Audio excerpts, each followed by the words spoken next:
All right, what I've got here is Gamma's ArmorFLEX cable. Now, what's different about this one is this is an armored cable with aluminum interlocking armor. However, it's our aluminum shielded cable. So what does that mean? That means it's perfect for your public safety DAS deployments.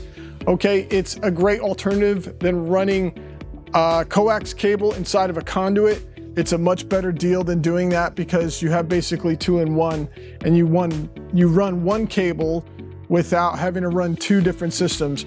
Contracting out to have conduit installed is very, very costly.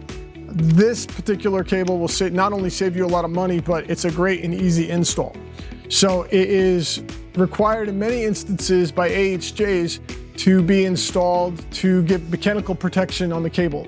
So it's a survivability question, but the survivability comes down to mechanical protection versus fire survivability. So this one I'm a big fan of. I really love this cable, Gamma's ArmorFLEX cable. Come check it out because it's a good deal and it's easy to install.